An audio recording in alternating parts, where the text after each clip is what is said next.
The homie Picasso up in this thing. Picasso Jones. Young Pick. Picture pages.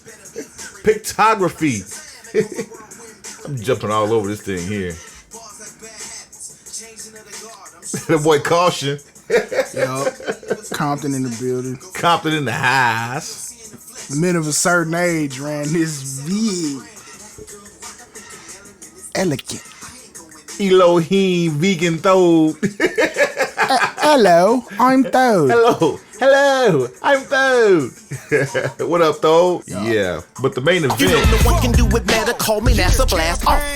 Nothing but stars and bars, that Confederate flow. That rookie cap and where it's at, get that veteran dough. I Belichick at your residence for X's and O's. Spying through the gate and gon' deflate all that rigmarole. This is the difference though. See how my sentences go? Hard in the paint while yours suffer from impotence. Oh, touchy subject, I'm sorry. No D if you cross me, just flagrants and Barclays. Yeah, that's that inside stuff. Might have thick skin, but it's your insides tough. With these bars, I can Shasa like Shinsuke. Rumble in the jungle with the champ. Watch me boom by hey. I'm sick of trying to warn them. Storm it, just let it rain. I feel like Eddie Kane. My heart beats for you, Flash. Just stay in your lane. I'm sure he's gonna get some Nights burns like this, tonight. I wish I could make it plain. My attention to details beyond retail, priceless. Now tell me again who the nicest. It's training day. Entertain me with your bullshit. Since you won't let me see my paper like I should, it's imperative that the narrative gets a revamp. Seal of approval on any movement that we stamp. You making stress moves, I'm making blessed moves. I'm saying, say it with your chest, that's a chess move. Keep it close to the vest is your best move, cause they'll neglect you if they expect you to shine like diamonds when lights in direct view. Suave Hefner, playboys respect you. Get it in another lifetime. Millionaire sin, hit right. up in another lifeline. That's a really long I verse. feel like in real life I don't still care. might be real right to feel like I am ill I'm nice. just saying, Kill mics, this feels kill gripes. borderline Last dragon with the glow, you can kill lights. That's one cool cat, he don't kill mice. How he do the beat so wrong, but he's still right. Cause I'm a zombie land legend, you a Twinkie at the corner store. I'm with the shit for breakfast, serve turkey bacon with comatose. When it comes to them coda quotes, I overdose till I detox with heat rocks and an overcoat. Them older folks should've told you when you were sober, bro, that in case of emergency, I'm where the mic's supposed to go. Skilled pilot, planes, trains, and motorboats. Just ask my stewardess, new flow, who is this? And the kicks on Chalian Vet. Plus I keep a pair of replacement killers in my back. No contenders, all pretenders. I can't drive forensas with trapfluenza. Skirt. I'm with this shit for breakfast. For breakfast. For breakfast. Serve turkey bacon with coma toast. We are the Broken Pencil Booking Company. I am Wood. You stay classy, internet. I'm Suave Burgandy. That last verse you just heard, I'm jumping around. Shouts out to my guy BMZ, Power Broker Entertainment. The last You verse ain't you just jamming, bro. You ain't jamming, bro. The last verse you just heard is courtesy of my co-host, my sahab, my partner, my dog, Suave Burgandy himself. You dig? It's available on all media. The funkiest cipher in Dallas is what that joint is called right there. Shouts out to the Doc. I got a couple of day jobs. I mean, I'm knowledgeable in the world of pro wrestling, but I am multifaceted. We let them know off the rip that we some hip hop dudes and we are with the shit. Last episode we didn't even get into what with the shit was and why we said we were with the shit. Hopefully it's actually perfect now because since the cipher released and I mentioned with the shit, it gives you a chance did mention with the shit. It gives us a chance to debut the segment. All right, so with the shit, yeah. We coming out with the curses. We've been doing that a lot lately. Yeah, so explain to the people what the segment with the shit is about. So with the shit, anytime we talk about something that, we think to some smart is people gonna happen, may think should happen. it's like fantasy booking. Yeah. We consider those fantasy booking situations realistic scenarios. Sometimes, yeah. When those realistic scenarios actually come to fruition, we prove to the masses that we are indeed with the shit. A lot lately, we have been indeed with the shit. So, something as simple as a prediction could mean that we're with the shit, but we don't over glorify being with the shit like that. Okay. You got one example off the top of your head that just proves beyond a shadow of a doubt, unequivocally, that the Broken Pencil Booking Company is with this shit. The fact that the Shield has been reunited and for the time being are slanted as a heel faction to defend the honor and the title reign of one Roman Reigns. Definitely. With Braun chasing. Definitely with the shit. With the shit. Yeah. So it's our way of saying we told you so without telling you we told you so. I'll be honest, our prediction record over TakeOver and SummerSlam, that ought to prove we're with the shit. We damn near went. We didn't quite go undefeated, but we went close. Yeah, we went real close. I think the Becky, Charlotte. I think I went perfect for TakeOver. Charlotte was the only shit, like, she threw a monkey wrench. That one was a monkey wrench. We said Joe was going to kill you. Joe actually won the match. Joe is victorious, so I will take that one. Yeah, Joe actually won the match. The Miz beat Daniel Bryan with the shit. With the shit. I told you. In modern times, Miz should go over. And we both predicted that my man Seth Rollins was going to get his belt back. True. Now we missed the heel turn because we had a consensus. We had an office pool about Dean Ambrose pulling the trigger on a heel turn, and we said that it was going to happen. But you cannot tell me.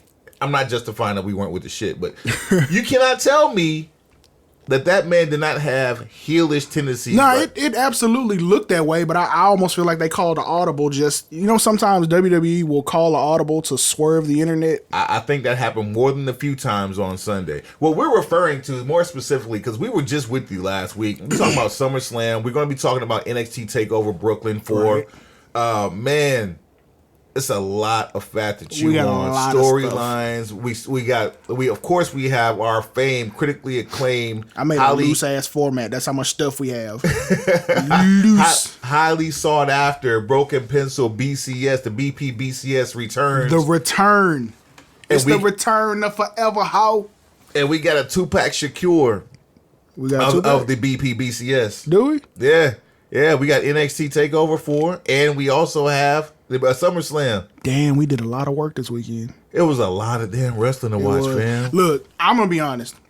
Now going forward, when we do BPBCSs, I have to do them live the day of, or it's just not going to be the same. I think we wanted to take in the moment that was SummerSlam because the card did not seem to be... To hell with that. It doesn't work. To hell with that. I know. I'm with you. I'm totally with you. And I have to fully commit to this. Next time, I'm just pulling up for TakeOver and pulling up for the pay-per-view. We're going to have printed out paper. Hold that thought. What? This game might change real quick. The next pay-per-view for WWE is in San Antonio, Texas on September the 16th. With the next TakeOver. When they do the big ones. We only do okay. Okay. So that'll be Survivor Series. Right. So you guys out there listening know we only do the BPBCS for the major 5. I was thinking, if we make that trip down to San Antonio, they don't deserve a live BPBCS because we in the building. We probably gonna be loaded, and ain't nobody gonna be trying. Very true. We ain't nobody gonna be trying to grade no matches, and we loaded. Especially as I'm holding a mini mule in my hand right now, and we were planning on sitting in the nosebleed so we could be up there with our fans.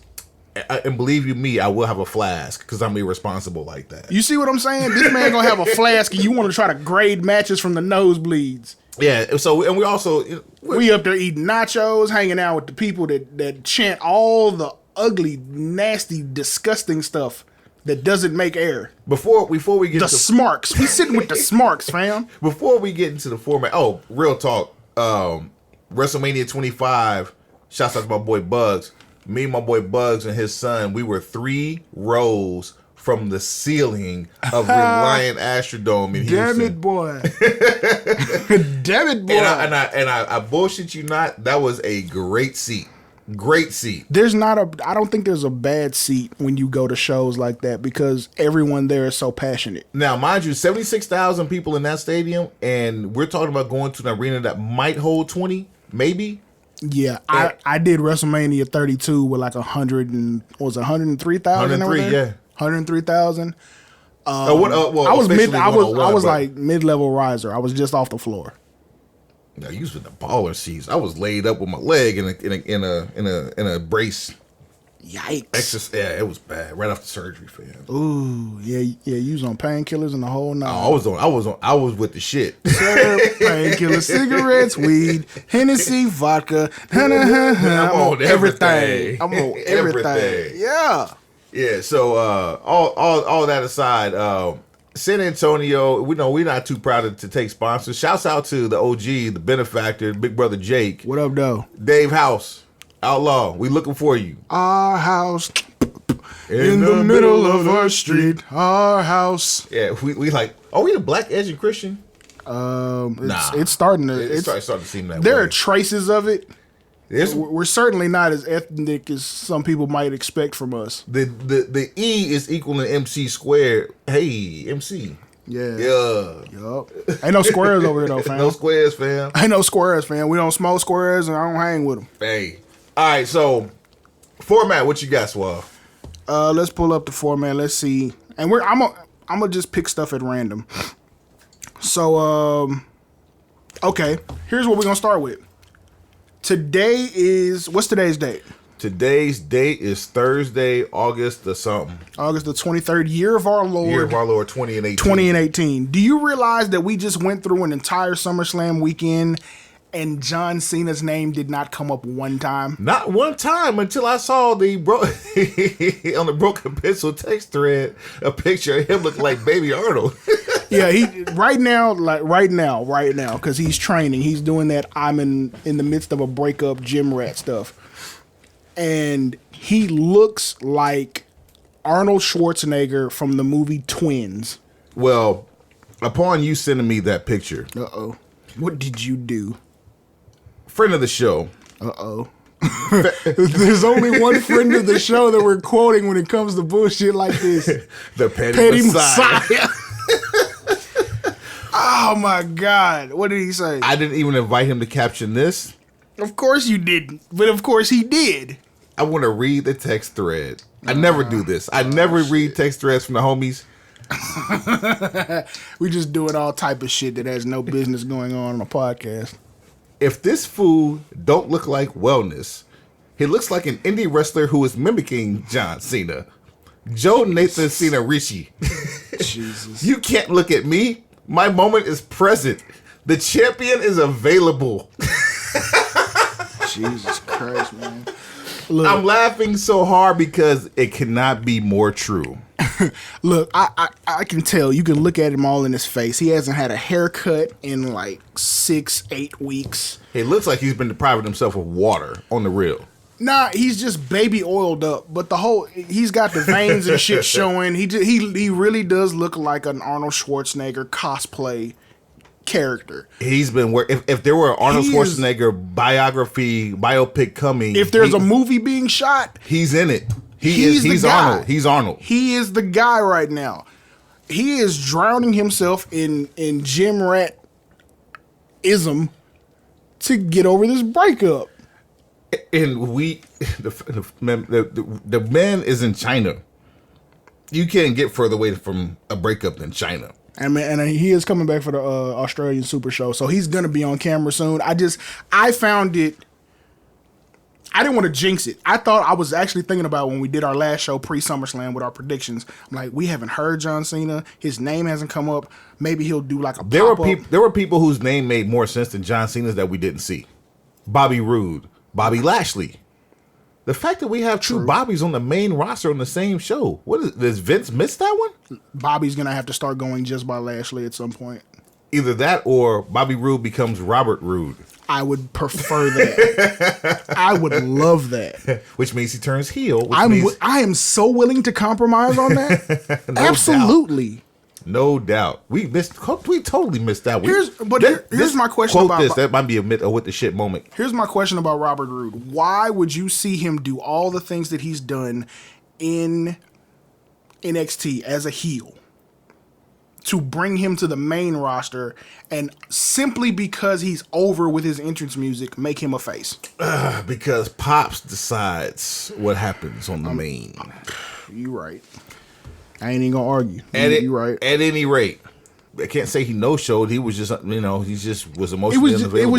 It was weirdly refreshing that in 2018 they didn't try to force Cena into a spot. And it seemed like SummerSlam went off without a hitch. It received rave reviews. It was critically acclaimed, and he was nowhere involved. And even though the match output on the... Not that I don't like Cena, but it's good for the business that they could survive and do well without having to lean on him. Oh, no doubt. No doubt. And with the match output on the SummerSlam card being double that of the NXT card, more than double that of the NXT card, right? You still had a show that was in the same conversation as the NXT show, which hasn't happened in quite some time. This is the closest one. I can't recall a time where the NXT card had a comparable conversation as the main roster card, because the main roster card was actually that good in comparison. And it's not taking anything away from the NXT card, but when we do our BPBCS, I'm sure you'll understand once we release how we do it, and because every time we do one, we're going to give you the rundown how we put our numbers together. We'll take you behind the curtain and give you the criteria. We'll show you who got the push and why. Yes, and it's we hope you agree with us, but we really don't give a fuck. Don't give a damn if you agree with me. If you look, just like I said at the end of the Funkiest Cypher in Dallas video, which is available on YouTube for you to stream and see, I said, if you don't like it, I'm going to judge your intelligence. I'm going to judge you as a person if you don't like this. You know what? Don't say any more from that. That quote, the end of that video is what's going to end this show this week. Hey, you're in charge here. That's what's happening. You are in charge here. All right, and I'm not in charge. It's a democracy here. We're in charge. We make things happen. That's going to happen. I mean, it is written, and so it shall be. You're pushing the buttons this week. It was more like that. I'm breaking the pencil as I do every week, sir. Click pop. All right, so what's on the agenda? We just ran down the fact that Cena wasn't here. Cena wasn't here. We got an injury report. Oh. Eric Rowan of the Bludgeon Brothers tore his bicep. He's going to have surgery. When did he tear it, though? Did he tear it at SummerSlam? Did you see SummerSlam? I did see SummerSlam. I can almost pinpoint to you the moment he tore it. Let me guess. Was it the outside spot? Yep. Ouch. But yeah, a torn right bicep. He's gonna have surgery this week. Man, God bless that man. Best wishes in his recovery, because he's had a rough last couple of years. The injury happened during the SummerSlam match. They had a 135-day reign. They actually went, I believe they were talking about it on the broadcast, they had gone 10 months without a defeat as a tag team, which is I can't believe they've been on the roster 10 months. So that's an accomplishment within itself. 10 months healthy. Let's see. Second major injury for the 36-year-old, suffered in less than 2 years. 36. So, but that's the second in less than 2 years. Didn't he have? I think he had a third one. Wasn't there one before those? I'm not certain of the third. Okay. But they say this is the second in less than 2 years. Missed 8 months across from 2016 to 2017 with a torn rotator cuff. I'm not sure if that's the same arm. We'll see. There's no expected return timetable as of yet.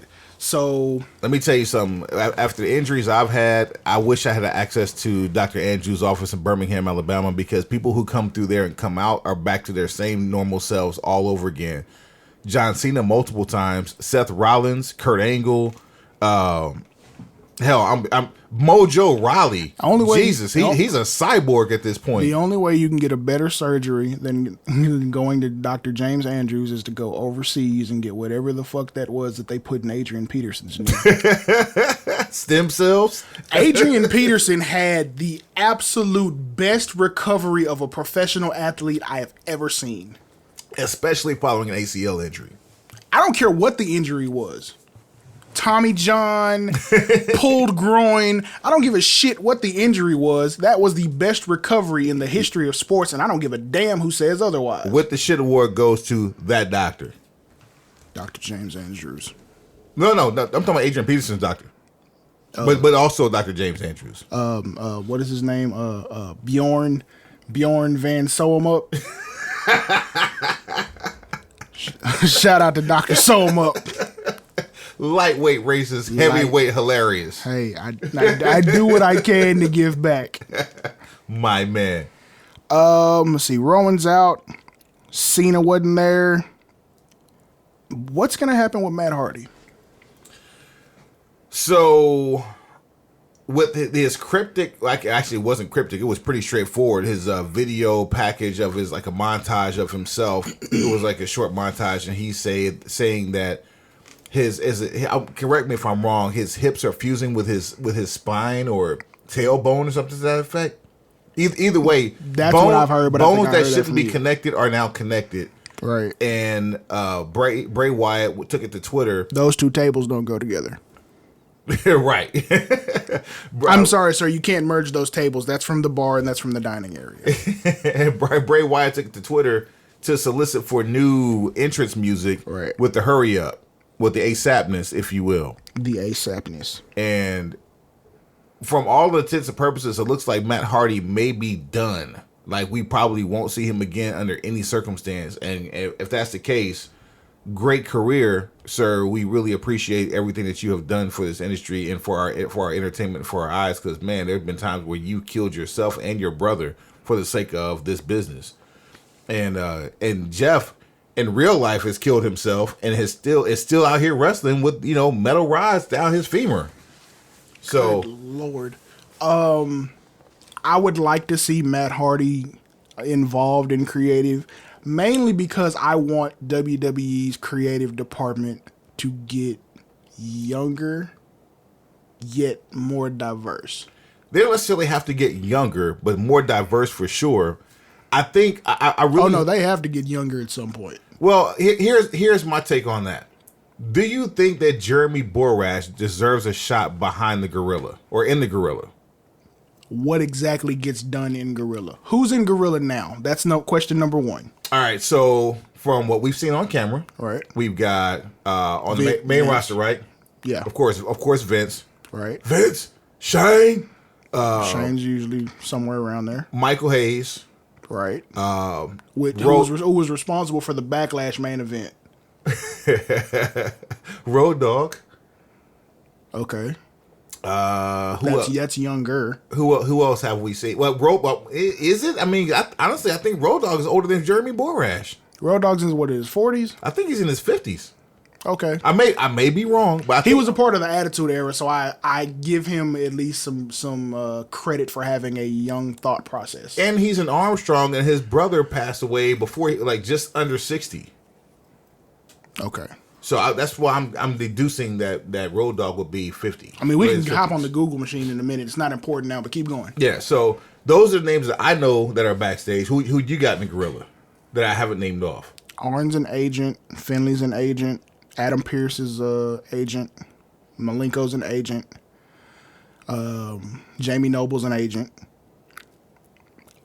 Tyson Kidd's an agent now, so they are moving towards that. Well, I think Tyson Kidd's in creative. I haven't seen him backstage. I haven't seen him backstage, but I have seen him in. Because remember when we got that Backlash run sheet, he was the agent for one of the matches. Okay, I didn't realize he was an agent. I just know that the creative meetings that they show were could be. Because we don't know, we're not there. They didn't bring me up for my interview. I've seen him in the area with agents and creative, so he could be one way or the other. Feels like they're all the same anyway. They do run together. So Devon also creative, yes. Or our agent rather. True. Okay. So yeah, for one, Matt Hardy would completely fit in with that group of people that named off. No doubt. But where I think Matt Hardy would be most effective is creative, but creative for talent angles online. And the reason I say that is Matt Hardy is one of the first people to use social media, to use the internet, to further his angles, to further his brand. No doubt. So, I mean, from the days of doing ROH interviews to the first time he got fired, dealing with Lita, like the first. that whole Lita Edge. The whole shit was because you couldn't stay off the internet. And he came back, supposedly, quote unquote, air quotes, not under contract to the point where they couldn't even say his name. And I love the way they did. Absolutely loved it. I hate the fact that the match at SummerSlam happened the way it did, but everything else about it going up until that point, the realism that was, and the fact that you're talking about a man that you had wars with. I love that level of realism. One of the greatest tag team matches ever involved 2 to 3 people in that whole angle, right. And you come back and can't say one of them's name because he's no longer quote unquote under contract to that company, and fighting over his girlfriend. Yeah, it was man. It was dope. Man, yeah. Nothing else to be said other than the fact that it was just dope. And then for him to go to Impact and do what he did as far as. The first time when Jeff went, then they brought him in after Hogan and Bischoff got there, Matt shit the bed. They were calling him Fat Hardy because they looked like they were just out there. I mean, shit happens, but yeah. But when Matt turned that corner, and Jeff decided to take a back seat, and Matt took the reins, and they became the Hardy Boys again, and was going and fighting with the Edwards or Eddie Edwards as the American Wolves, yeah, and then the Dudleys. Right. And then Matt became broken after the feud with EC3 and all that type of stuff. Man, Matt should be a bigger star than what he is, but people appreciate him now because of that run in TNA. Matt has an internet resume that lasts longer than some people's careers. Just his internet resume. You can go back to him having an internet presence that had a significant impact on his career to at least 2006. And that's funny that you say that, because that's actually what I was getting at. Through all those stints at TNA, WWE, and sprinkles of ROH here and there, like valuable sprinkles in ROH, even if for a 90-day clip at a time. Right. Social media played a heavier part of his career during those small stints elsewhere than they did while he was with WWE. Social media kept him relevant. And if he can... Valuable and relevant, because he ain't seen too many slips in his money. So I feel like he can contribute heavily to the current talent roster with that aspect, because everything is moving in that direction. You're doing Facebook Watch. You have WWE.com. You got Snapchat. They've got Instagram, Twitter, like all these different mediums and platforms. You got to be able to take the stories there, especially for the people who aren't on television. Like, there's only so many hours of TV every week. True. And they're not putting everyone on television. So you got to be able to take some stuff and make it interesting elsewhere. The WWE Network, that's a whole platform where you can produce as much content as you want and then let them figure out how much of it to show. And let's be honest, the days of throwing everybody on a pay-per-view because they're available are dead. We saw that this last Sunday. It's over with. It has never been more apparent that you need to earn your spot to get that extra check. They will just make one match twice as long. They will not just for real. The days of just throwing you on there, like it's getting to the point where the pre-show is harder to get on. We had 3 top stars get demolished, and the sad thing is, in the squash, they did not even get buried. 3 top stars got demolished and still did not get buried. When's the last time you saw 3 squash matches on a pay-per-view? I can't recall. We almost had a 4th if it wasn't for Braun Strowman. If he wasn't the presence in that could have easily been a 4th squash. If it wasn't for Braun Strowman and a front chancery. The front chancery is what made it all come back together. Otherwise, yeah, you'd have been close to a squash. And we don't even have to talk about 4 suplexes. We don't even have to talk about that. Them hoes was forced, bro. You going. Now, it's up to you how you get there. That's what those sounded like. Yeah, man. Let me check the format. We got anything else worth talking about, or we finna get right to the shit? There were some things that you talked about. What you got for me? I know you got something on your mind. No, everything I got has to do with the pay-per-views, man. Because we watched a lot of wrestling, and it was a lot of action. And the first time we did BPBCS, I did it live and didn't have to go back and watch again. It was so much action, I had to go back and watch again to check out the points that I missed. And I'm still going to miss some stuff today. I'm telling you, I'm going to miss some stuff today. But so check this out. We said Rowan's injured. Yep. And kind of surmise what may or may not happen with the Bludgeon Brothers. Seems like they're going to be off TV for the time being. Don't know how severe the tear is, but the recovery time, if it's a minor tear, 3 to 6 weeks. If it's a major tear, which it seems like it could be, The recovery time could be anywhere from 3 to 6 months. Regardless, where the fuck were the Usos? I'm upset about that. It's okay because again, I'm fucking upset. I'm upset. Tell him why you mad. Usos ain't getting no damn respect. They coming back. They should have never left. And Naomi got squashed. See, that's just disrespectful. That is disrespectful. Now, just stop doing this stupid shit. Oh, and Oscar was a part of a pull apart. Like, we ain't seen Oscar in 3 weeks, but she out there helping break up a fight. Don't you know Oscar should be whooping bitches? When you get relegated to pulling apart, nah, that's a punishment. She threw some shit in catering. The last time we saw stars involved in the pull apart involved Brock Lesnar and The Undertaker. I'm upset. As you should be. Oh, pardon this cough, man. Bronchitis is a motherfucker. Man, sinus and allergy season. I want to whoop a Prius right now. Welcome to Texas. Trash. Nah, leave the Prius alone, man. Hit the Versa. I'd rather hit the Prius because every time I see somebody driving a Prius, I already know they're going to ride their brakes. Oh, man. Off. I'm 6'2", 270, had to hop into the back seat of a Prius that was let all the way back. Good Lord. Yeah, he got a 1. That's all. He got a 1. Terrible.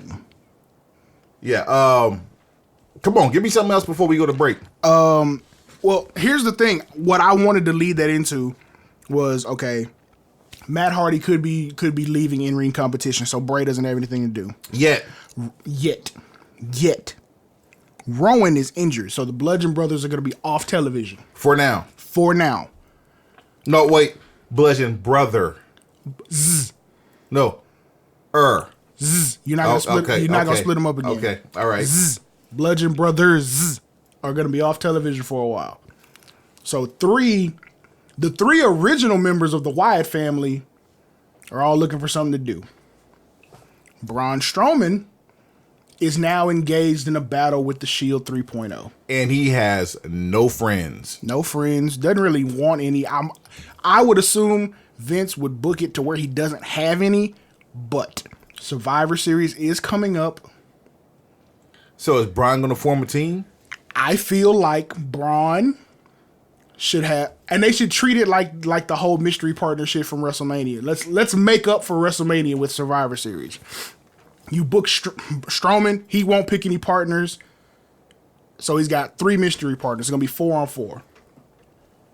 And it's against the Shield and Kevin Owens, because those are the last 4 people he's been involved in an angle with. Okay. Shield comes out. Kevin Owens is like a reluctant yet a slightly reluctant but a contributing factor. He's cool with being on the team. So it's those 4. He's here for business. Those 4 against Strowman. Strowman comes out. Next thing you know, the lights go black. Brand new entrance music hits. No lantern. Nah, I want the lantern. Because the Fireflies will be out. That's it. We get the Fireflies, we get the lantern. The re-debut of the Wyatt family. Do we grow the Wyatt family, though? Not that night. Eventually. At what point do Seth Rollins and Dean Ambrose beat the B team? Because I feel like we're going towards a Shield has all the belts situation. So here's the scenario with that. When is the last time you've seen a U.S. champ / IC champ also have a tag belt? Dean Ambrose. Did he have no? Because if I'm not mistaken, he was the U.S. champion, and then they did the Freebird rule with the tag team titles. I don't recall them doing the Freebird rule. That's the red flag I have with that. I recall it just being Seth Rollins and Roman Reigns, and not being a Freebird rule with the Shield. I feel like at some point, like Dean Ambrose made a couple of tag title defenses. I believe he tagged with. I don't believe it were title defenses. I'm almost willing to bet my left nut on that one. I don't want it. If I was to win the bet, we have to bet something more tangible. Maybe Maybe some sort of beverage or a plate of nachos or something. I keep some shrimp fajitas, perhaps. I keep vodka in there, and if any of you listening have the opportunity to supply us with more of it, please feel free to hit us at brokenpencilbc@gmail.com. Do you have a business? I turned to Dusty Rhodes. Do you have a business? Hey, baby. Hey, listen, baby. Do you have a business that you're trying to promote? Because we out here getting to it. So what you want to do is you want to send us all your information, and we'll vet you. We'll properly vet you, and we'll get back to you. And then once we get back to you, we'll put something together, baby. I'm telling you, it's brokenpencilbc@gmail.com. Internet, if you will, baby. On the edge of a lightning bolt. Foking like a monkey, if you will. Shots out to Big Dust. Man. All right. I don't know, man. I would probably say so. We are in August, heading into Hell in a Cell. What's happening in October? Is anything happening in October? Hell in a Cell is in September? September 16th. It's in San Antonio. 3 weeks. Yeah. So 3 WWE weeks. pay-per-view schedule. Because what it looks like now, they're setting up the Revival to either dethrone the B team or they're going to put the B team over, which is going to make them even hotter. And bless their little hearts, they're going to be bait for the Shield if that happens. I feel like whoever wins the titles in that situation will be bait for the Shield. Because the Revival would probably give the Shield a better match. This is interesting. I'm looking at the WWE pay-per-view schedule. What you got? Hell in a Cell is in September because the Super Showdown is in Melbourne in October 6th. Okay. So that makes sense, right? And then October is also Evolution. Which is? October 20th? 28th. But the importance of Evolution is? It's all women. Which means we don't have another pay-per-view until November the 18th, which is Survivor Series. Man. Ooh, it's starting to make more sense. All I'm saying is, fam, don't be surprised. There's a lot going on. Don't be surprised if something we say, even in a drunken stupor on this podcast, comes across your television screen. And once it does, we'll come back to you and tell you that we were with the shit. And on that note, we're going to take a break. We're going to come back with the SummerSlam BPBCS. Yup. And as a sidebar, we grading shit, fam. Bonus coverage. Bonus! We're going to do a point 2, which will include the NXT BPBCS. Yup. That won't take nearly as long as the SummerSlam one. But then again, it might. Because, man, there's so much action. But stick around at BP. I'm sorry. At Broken Pencil. You've been drinking. I have been. You've been late 4 times. I've been counting. Broken Pencil BC on Twitter, Instagram, and on the Book of Faces. brokenpencilbc@gmail.com. God damn it. Oh, you have had one mule too many. I'm about to get another. I'm about to get a donkey here in a second. Man, do your thing. We'll be right back. Run across the street to Siegel's. Bring me some hot chips. You obviously haven't seen my liquor cabinet. My liquor cabinet is Siegel's now. You ain't got no hot chips. Damn it. Like 45. Damn it. The only person that could have said damn it better than that would have been Vince. Damn it. That damn is going out of infamy. Petty Messiah was actually on Sway in the Morning talking about that damn it. That 45. Damn it. It's like that was like the you know you're lying, but you gotta make it seem like you're not. Pause for station identification. You are tuned into the Broken Pencil Booking Company. brokenpencilbc@gmail.com. Broken Pencil BC on all social media platforms. We appreciate your listening. This is what that's the commercial break right fucking there. That's the commercial break. That right there is the fucking commercial break. Bet.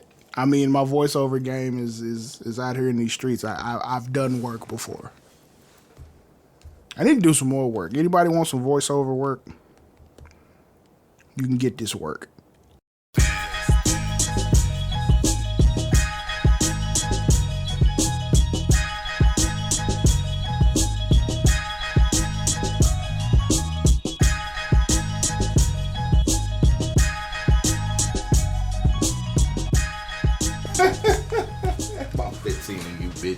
Actually,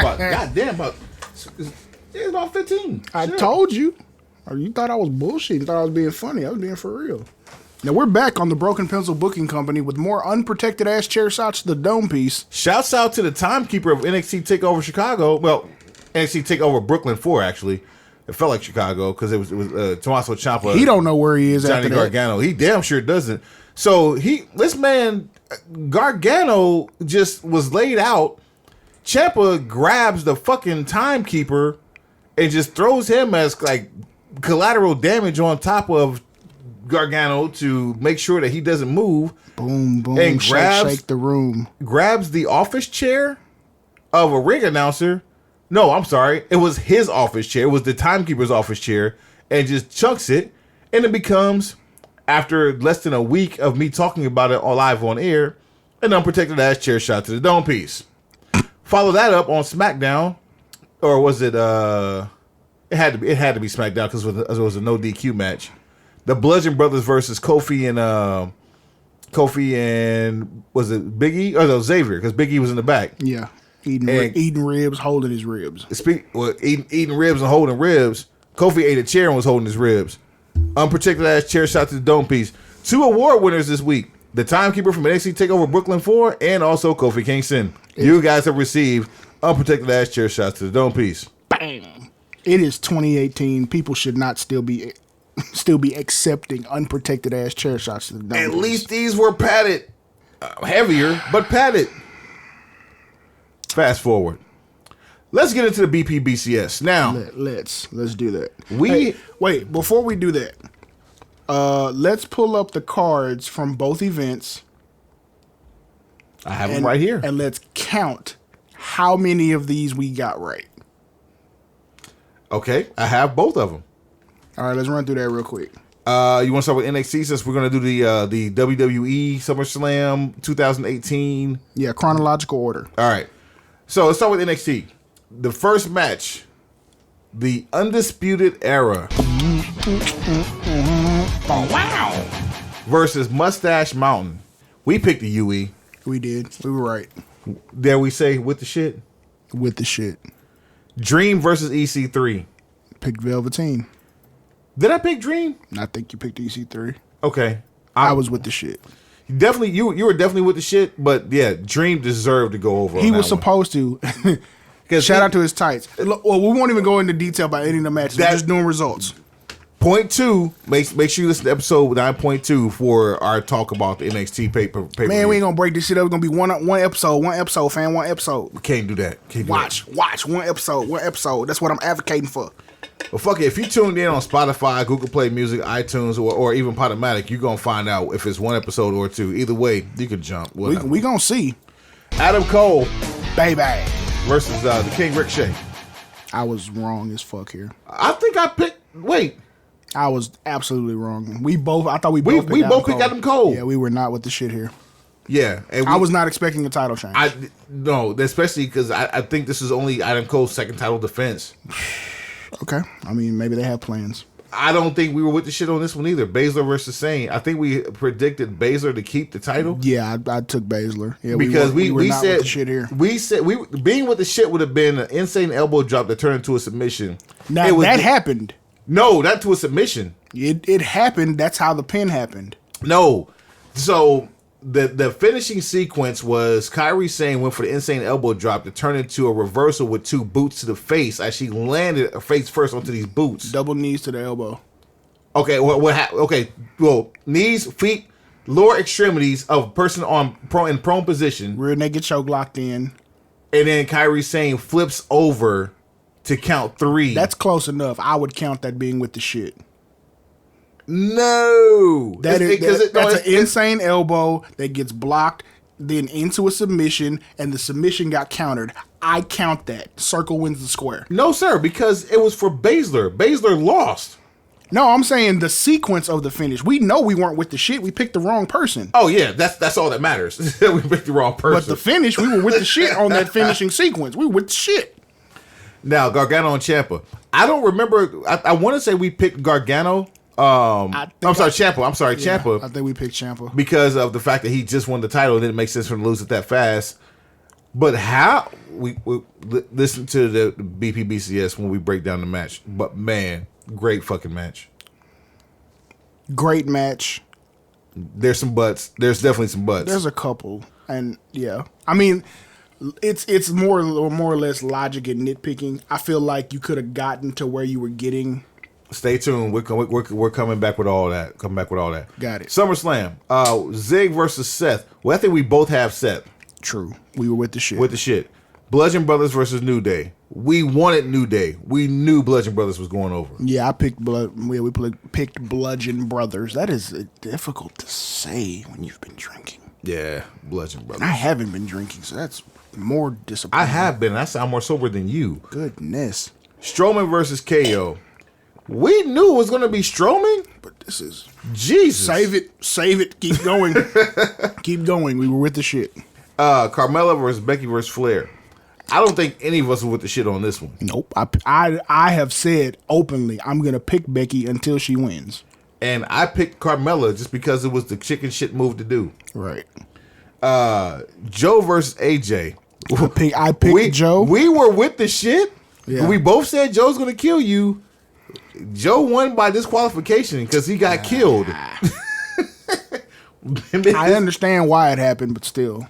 Miz versus Daniel Bryan. Yes. We both were with the shit. We both picked Miz. Yes. Demon Take versus that, vegan. The Demon versus Baron Corbin. I don't think either of us saw this a mile away. Nobody knew the Demon was coming, and we said Finn Balor needed it, so we were with the shit. It literally took seconds before the whole announcement of the Demon coming out. That was the best possible scenario for that match. That was the only scenario because anything other than that would have been a Raw match. But we were not. Long story short, with the shit. Shinsuke Nakamura versus Jeff Hardy. I had Shin. This is easily the most I don't give a fuck match of the weekend. Nah. And I got proof. The pre-show happened, remember? You can't just say the most I don't give a fuck. We're not even grading the pre-show. Doesn't matter if we're not grading it. It's like they weren't even there. Nah. And I don't know who's to blame for that. Cedric Alexander or all cruiserweights matter. First of all cruiserweights matter. So Hardy versus Nakamura. Did we pick Nakamura? I did. I don't remember what I picked. I think we did as a consensus. I think we were with the shit. With the shit. Bliss versus Rousey. Definitely with the shit. Rousey. Yeah, we both were with the shit. We were like, there's no real way you could do all this and then Rousey not win. Yeah, unless I say, either actually both scenarios had me with Rousey winning, and yeah, so yeah, with the shit. With the shit. Brock versus Roman. There was no other way to go. Roman with the shit? There was no other way to go. No one was going to wait for you to put this in Hell in a Cell and think that was going to be a better outcome. No one wanted to wait to see what the hell Brock was going to do. Look, you have pretty much... I won't say you've completely exacerbated this match, because there's one more way you can do it. I'll give that later. This is a perfect time to go into our critically acclaimed, highly sought after, often imitated, never duplicated. Nightlife music? You want the night? Yeah. It's right here. The BPBCS. Funny how we just do that with the drop of a hat, right? It's just right there. Live from the Sportatorium parking lot. Yes, right across the street from Siegel's. Right up the street from Fuel City. Gives me some tacos. The quesadillas is on point. You dig? The BPBC. Go light on that cilantro though, fam. Grill my onions hard. Leave me Squeeze that lime. Don't be giving me them dry ass limes. I need more lime. 2 greens, 2 reds, and 1 pack of sour cream, and I don't want to be charged for it. Please and thank you. I don't want to be charged for it. Yeah. And we brought cash because I'm not paying that high ass ATM fee. You motherfuckers, you. We got a 7 category criteria for our BPBCS. Right on. We talk about it. We do it. We do this. We Mr. Burgandy would like us to tweet it, but fuck that. It gives you more incentive Look, to tune in. I stopped arguing for it when you said no. I left it alone. So you have to tune in to listen. learn it. If you forget it, don't worry. In 4 months, when the next major pay-per-view happens, it's not even 4 months. 3 months, yeah. It's not even 3 months. It's like 2 months and like 3 weeks. We will be right back, and we'll tell you this all over again. 2 3/4. The formula doesn't change unless we change it. Right. That's what happens because we break the pencils, right? Right.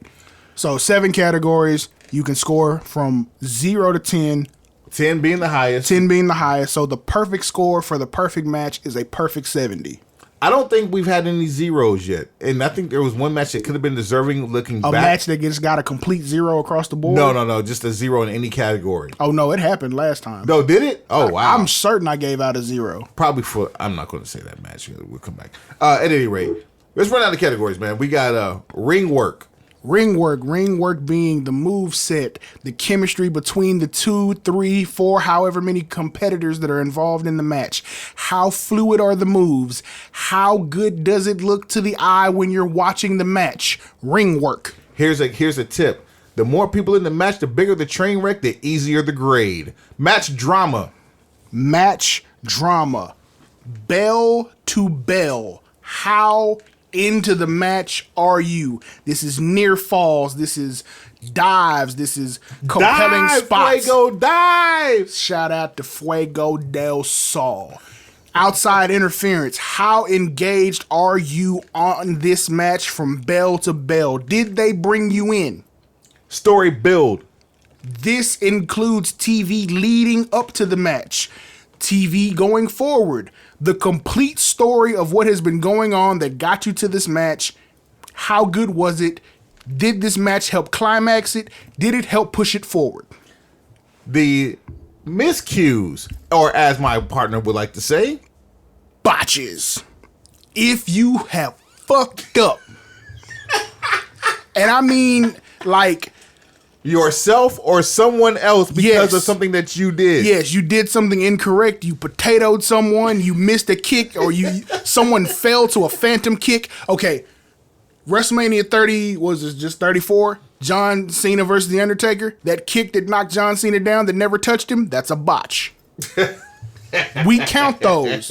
If we see them, we count them. If something looks wonky, we count it. So you start with a score of 10. For every botch, we take away a half point, whole point, whatever we feel, depending on how egregious the offense is. Now, there are some instances in this where you cannot see any and still lose points. That happened on my grading system. Maybe if you're like sloppy and shit. But I feel like you should take that from ring work. If no one died, there's a fine line. We'll talk about it. We'll discover that in a second. Right on. Show stealer. This means of all the matches of the night, the potential of this match to be the match of the evening. Would you be upset if this match was the main event and this is how they went off the air? If not, chances are that match stole the show. This criteria has changed for me just a little bit. Okay. I'll explain shortly. And the last category, fire. You call it fire, I call it feeling. How the fire rating, though. What happened when the bell rang at the end of the match? What happened? How did you feel about the finish? Did the finish have you pissed off in a good way? Was it lit? Did you laugh? Did you clap? Were you disappointed? Did you want to break your 75-inch curved UHD television? I would never do that. Ever. And the Cowboys have made me come close. Shouts out to the Blue Star Gang. Fuck Jerry Jones. It's going to be a rough year with all these linemen taking time out. All right, so before we get into the shit. Yeah. And show people that we with the shit. Right. Show stealer. There are some times during this pay-per-view, or these pay-per-views, okay, where I felt that you had the match of the night, and you also had another candidate for the match of the night. Yeah, I agree. 2 men enter, 1 man leaves. There can only be 110. So some match ratings of mine suffered from this logic. I went a different route. because I was so stern for the first BPBCS, I literally said, Suave, you have to grade these matches in a bubble. Grade them as individual bubbles? Individual standalone pieces. Grade them as they are from bell to bell. If you end up with 2 10s, that's fine because it's not a historical perspective.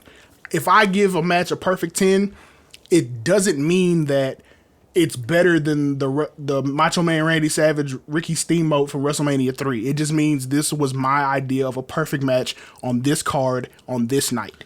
Now, funny you should mention that. Now, if we're going to come back later on and take all the perfect 10s and then put them on a list in order, that's another show. No. Not all the 10s, specifically the show stealer. That one to me can only have 1 10. Now, to prove my point, let's run down the card. All right, let's go. From the curtain jerker, if you will, to the main event. Let's do it. Dolph Ziggler versus Seth Rollins. Wait, we're not doing NXT first? No. Why not? I told you it's going to be a second part. Nah, we ain't doing no part 2, fam. We doing a whole thing. All right, run it back. NXT Takeover Brooklyn 4. You dig? The UE. Wow. Versus Mustache Mountain. Yeah. Jeebus.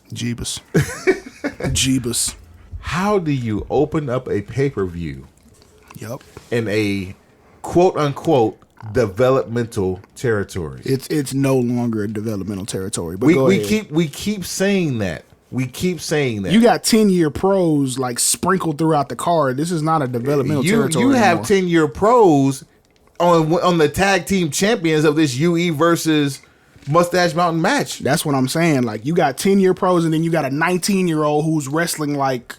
First of all, apparently he's made it into his 20s since the last time we spoke about him. Tyler Bate. You been out there drinking pints? The fact that Tyler Bate is only 20 years old, was the first NXT UK champion, right, and is now in the tag team division wreaking havoc. Yes. How? Fantastic. What will he be? What will he be in 10 years? He's not even rich. A man. He's not really fucking rich. Wow. He is going to be really rich. Roderick Strong, fucking Kyle O'Reilly. Just O'Reilly Auto Parts. We putting these auto parts on your ass. Roderick Strong, aka the 2018 Dean Malenko. I believe in more every time you say it. Oh man, he's so fluid. And then like Mustache Mountain, man, Tyler Bate, Trent Seven. They are really good. There's nothing more. There's no higher compliment than telling these young guys that they are really good. Like, they are really good as a tag team. They are really. If someone really told good. me that they were great, it would be fighting words, because I believe really good in this case is better than great for these guys. They are good. They are just that damn good. Let's run it down, man. Ring work, 10. Match drama, 10. Definitely a 10. Story build, 10. I gave it a 7. I'm gonna tell you why I gave it a 7. Wow. This whole story started back at NXT Takeover UK, right? And they got the Mustache Mountain got the belts at the NXT Takeover UK event, and it hasn't really been a true story because Kyle O'Reilly isn't really that good storyteller when it comes to the build. But it even started going back further than that from when Roderick Strong joined the UE. And turning on Pete Dunne, yes, but that had nothing to do with Trent Seven or Tyler Bate, other than the fact that their affiliation with the UK, but it had nothing to do with them directly. But they're a crew. Nah, Pete Dunne and Mustache Mountain run together on TV in storyline. So all this came together. You gotta add points. They had a feud. There is symmetry with the story. They had a feud. Like Pete Dunne and Trent and Tyler Bate had a feud. And the only reason why, I mean, I can see it because they're a tag team now. But they real life homeboys. I mean, shit. So are there's a bunch of people. Like, so is Joe and AJ. But I'm saying, like, they turned their real life friendship into a storyline to where all of a sudden we didn't necessarily get an explanation to say why they were running together, but they are. So for all we know, they just fought each other for the championship. That's just competitive juices. Broken pencil logic. I'm giving it an 8. I'm sticking with my 10. I'm with it. Miscues. None. I didn't see shit wrong with that match. So in our grading system, they keep their 10 for that. That is a 10. Everybody starts with a 10, and we take points away when you botch. Crowd participation. 10. Hands down. Show stealer. 10. And fire. 10. Suave gave him a perfect 70. That is my first perfect match ever. It's hard to argue that. And the only reason why I argue that is because I have argument with the story build. I'm still giving it a 68, which is probably the highest rating I've given a match. I've given them a perfect 70. I feel like if you had given them another 10 minutes with the same finish, it's like NWA level. It's like Rock and Roll Express versus the Horseman level. I'll do you one better. If you take away 10 minutes with the same finish, it's the same shit. True. Nobody's mad if this match ended Takeover. Nobody's mad. You can put this match anywhere on Takeover. The problem is you put this match first and you play a game of can you top this? And that's a good thing when you have a competitive locker room. That being said, Show Stealer gets a 10. There won't be another 10 on this list for me. You ready for Dream versus EC3? Yeah, let's go. All right. Ring work. 8. Gave him a 9. Kind of hard to argue. EC3's kind of rough around the edges. He's rough to look at because he's so big, and Dream is as tall as EC3 but slimmer. So things look harder. It just looks uncomfortable sometimes. It does, which is why I gave it a 9. It wasn't perfect, but also it wasn't bad either. Definitely respect the 8. Match drama. 7. I gave it a 9. Really? The story of the match was the fact that will EC3 finally get a win? It wasn't the thing with EC3. It was the fact that will he finally get a win? What gave it a 9 versus an 8 to me were his tights. When you come out and you have airbrush on your ass, Vince, call me up. Bruh, you're asking for it. And it takes a pair of brass balls to pull some shit off like that. Story build. I gave him a 7. Me too. I hated the story build, but it wasn't terrible. It was world-class championship wrestling corny. That's exactly what it was. It was super corny, but it was effective. And at the same time, it wasn't bad. It just wasn't good. Right. 7 it was. Miscues. I didn't see any. Me either. Gave him a 10. Gave him a 10. Crowd participation.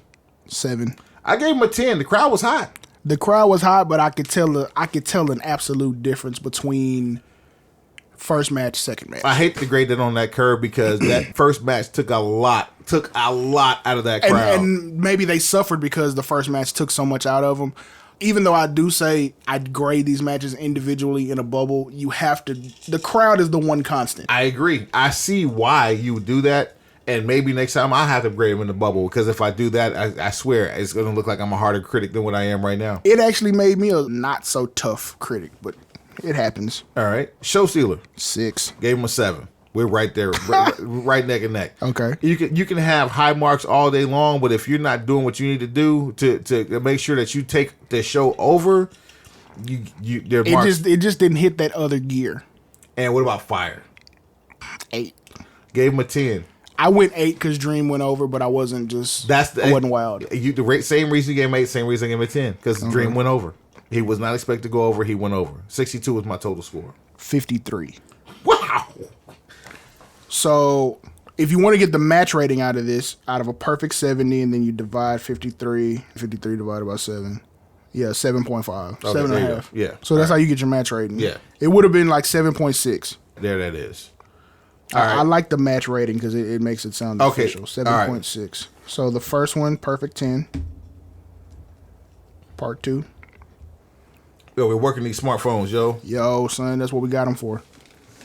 Match number 3. All right, hold on. So I got a 9.7 on the first one. Right. And then for the second one here, I got... You got 2 phones over there, so like you should do all the math. Well, I mean, shit. I mean, you got a phone right in front of you. Hey, I got 1 phone. You got 2 phones, so you can pull up your list and do the math. I got to go back and forth between apps.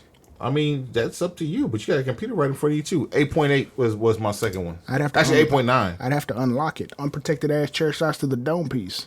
You know what that is. At the moment, I am. All right. Match number 3. Adam Cole. Baby. Versus Ricochet. Wow. Ring work. Gave him a 10. I gave him a 10. All right, so we neck and neck on that. Match drama. 10. You gave him a 10. Yeah. All right. So shit. Yeah. It reads a lot different now, doesn't it? Yeah, it does. Yeah. All right. A story build. 10. Gave him an 8. I didn't like the story build, and the reason I didn't like it was because Ricochet was way too nonchalant and calling Adam Cole a coward. I like the fact that Adam Cole, through the entire build, kept saying, Ricochet, you're not special, and then that played its way through the entire match, and then Ricochet did some really special shit to win. That he definitely did that. So I like that. All right. Miscues. 10. For a flippy do ass match, that's a perfect match. I gave it a 10. Crowd participation. 10. The crowd was hot. They were burning fucking hot for this match. Gave him a 10 as well. Show stealer. 9. Gave him a 9. Right there with you. And based on my logic, that's the second best match of the night. And fire. 10. Gave him a 10. What's your score? 10, 20, 30, 40, 50, 60, 69. Giggity. Mine was a 67. So that would make it a 9.6 for me. 9.85 for me. So that's 9.9. 9.9. There you go. Shayna Baszler versus Kairi Sane. This was an insane match. Just insane. Just crazy. Ring work. 8. Gave him a 9. Shayna Baszler's tight, and she's still relatively new, but she's coming into her own on the ground, which is very, very, very hard for someone to do coming into the realm of sports entertainment.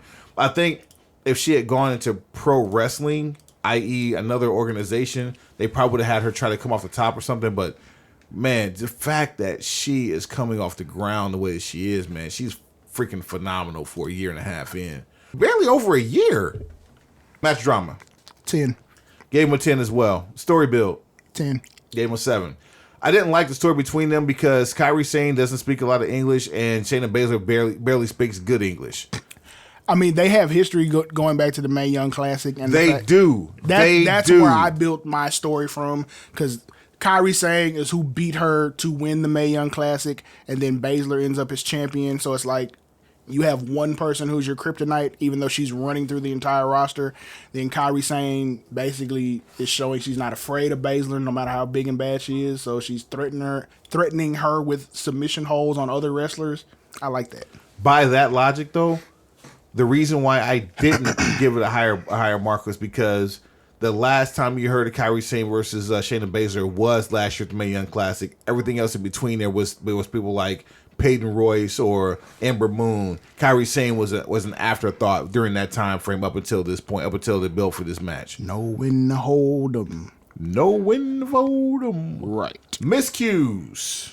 Didn't see any. Didn't see a 1. Gave it a 10 as well. Safety first. Crowd participation. 9. Gave him a 9 as well. Show stealer. 8. Gave him an 8. And fire. 8. I gave it a 10. The crowd was I think the crowd was definitely invested in the win of Kairi Sane based on the fact of she came out of a guillotine, or it was a reversal that looked like a guillotine, into a pinning combination. The crowd was in it. I didn't give a damn. I was like, okay, cool. They changed the title. It was like a flash win. It happened really quick. I think it was needed to show the inexperience of Shayna Baszler. But I think the crowd was actually into it because, I mean, I actually watched the reactions specifically for the purpose of grading this match. I gave it a 63.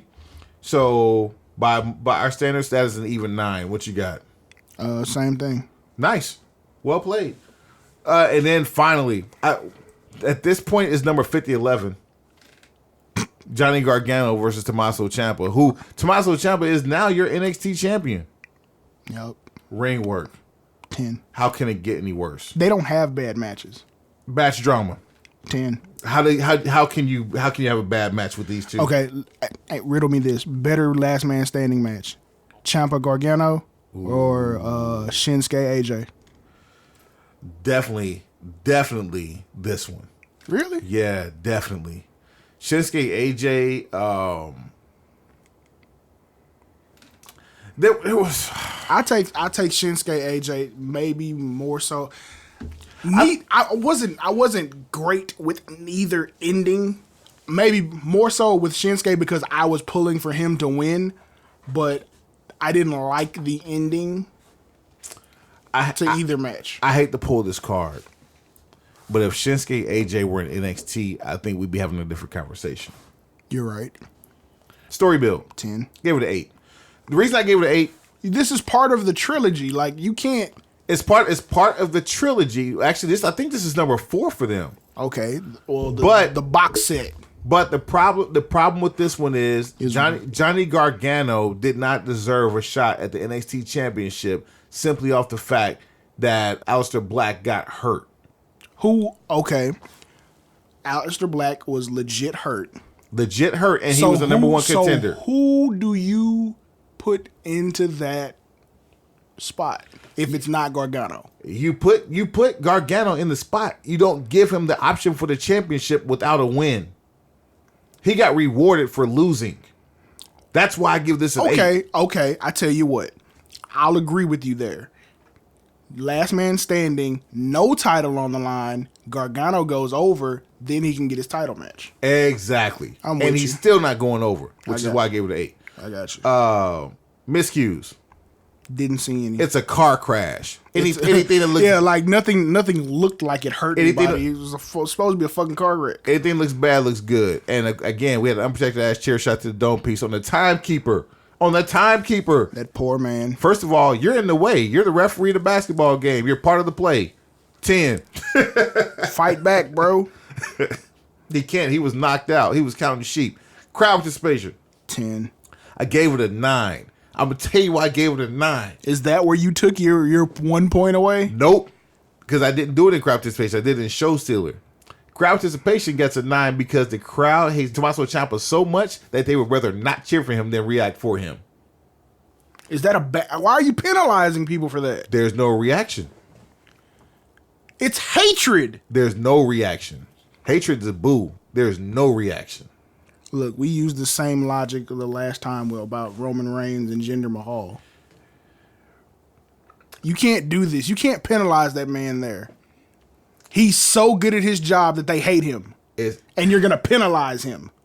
But it's not his fault. There is no reaction. That man has no entrance music. A chorus of boos sings his way to the ring. I really hate to pull this card on you. Fam. I'm going to hate to pull this card on you. I gave it a 9. I'm standing on this 9, but also check this out. Nope. Come on. Ride with your boy here.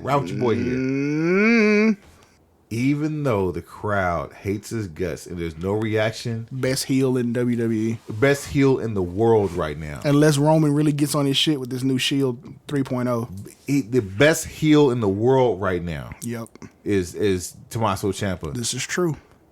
He would appreciate me giving him a 9 versus you giving him a 10. No, he wouldn't. I guarantee you. My reasoning behind giving him a 10 is far superior to your reason for giving him a 9. My rating is lower for crowd participation, and he doesn't care about the crowd. I guarantee you. Nah. Let's get him on the show. I hope we can, because I swear. Let's do it. Show stealer. I still give them a 10. I hated to do it. I gave him an 8. Oh, you did that on purpose. I gave him an 8. You did that shit on purpose because you're ranking them in order. Like my criteria for a show stealer. Is this good enough to close the pay-per-view? If they close the pay-per-view with this match, are you upset? I'm not mad. I'm not mad. You're not going home angry if this goes on last. I'm not mad at all. But I tell you, this was not the best match on the card to me. I still think the best match on the card. Now that's debatable. Giving a match of the night award is different. You can have 3 matches that affected you in 3 different ways to where you felt like they were perfect, and then you can say, okay, this one's better than this one. You can be objective. On the flip side too, I think the sleeper factor comes in here, and I think the UE Mustache Mountain match was a sleeper. I don't know how the Undisputed Era is still having sleeper matches. That's a great question. I don't know that either. Like there's time out for that. Either way, gave him an 8. And then finally, Fire. 9. I gave him a 10. Why did you give him a 9, man? Because I didn't really like the way it ended. Like, what? They keep reinventing. They reinvented the wheel so many times. They just keep making Johnny dumber and dumber. Like, yeah. And that's the part I'm like, bruh, what the fuck are we doing here? Cause okay, they're on the stage. Johnny has Ciampa dead to rights, basically threatening him with a knee strike. If you just ride the count out, you're the champ. You can still knee him anyway. The championship. Now, I know they're going to sell that he's so hell-bent on revenge and I want to kill Ciampa that the championship means nothing. If that's the case, then why are you still in NXT? Man. What are you doing? Like, your wife should make you sleep on the couch. Doesn't being the champion in any promotion mean more money? So now you are sabotaging your own home life. Let me ask you a question, Suave. Nope. Nope. I'm closed. What is the best finisher for a last man standing match that you have seen to prevent a motherfucker from standing up? Cena and Batista. Duct tape. The first thing comes to mind. Yeah. Now, why would you handcuff somebody to a post that they can obviously stand up not one but two ways from? That was the clever part. That was the clever part that no one really saw. Because it looked like he couldn't get to his feet from where he was. And I'm like, bro, just leave him there. Just keep threatening him with the knee. That way he can't get up. He's not going to try to get up. And if he does, you can take his head off. But now you jumped the gun and took yourself out. And all he did was slid off the stage, stood up. And truth be told, he could have still put both feet planted firmly on the stage. Still could have. Now, the fact, I don't know, I haven't read any news to see if Gargano's actually hurt. He deserves to be hurt as hard as he hit that knee on that damn on that box. If he did that and legit hurt himself, I am done. I am absolutely done. I don't want to see Johnny Wrestling do anything positive ever again. He needs to be a heel or he needs to be the hell off my television. Because if you legit hurt yourself doing that, you, sir, need an unprotected ass chair shot to the dome piece. So I can unequivocally say, just based on the numbers that I'm looking at, nah, B. This show's a 9.6. I'm guessing at that, and it's a 9.6. So I got a 9.8 on this. Another 9.8. Almost all 10s. Not 1 9. You know who Johnny Wrestling is? You know who Johnny Gargano is to me now? Who? He is the Tommy Dreamer of NXT. Yes, no doubt about it. He is the Tommy Dreamer of NXT, and that pisses me off. Actually, I got a 9.3. Did you? Yeah. So, all right. So, final scores. Suave, what did you give NXT Takeover Brooklyn for? A total pay-per-view rating of a 9.3. And to piggyback off of that, with my numbers combined and averaged out, my number is also a 9.3. We are with the shit. This is how it happens. This is how donuts are made. We'll take a quick break. Come right back with our SummerSlam Broken Pencil BCS. At Broken Pencil Booking Company, at Broken Pencil Logic, at BPBCS, and you can write this and mark my words at Folk Life Shouty. If you find one, you find us all. Guaranteed. We'll be right back.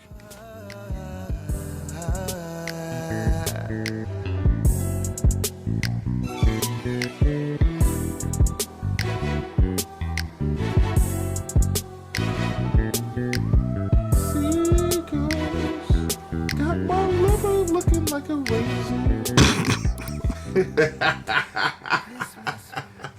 Our conversations go everywhere when we be on break. And I swear, one of these days, I'm saving all the outtakes. One of these days, I'm going to put them together. And we have like some clips that we do for like a greatest misses type shit. Okay.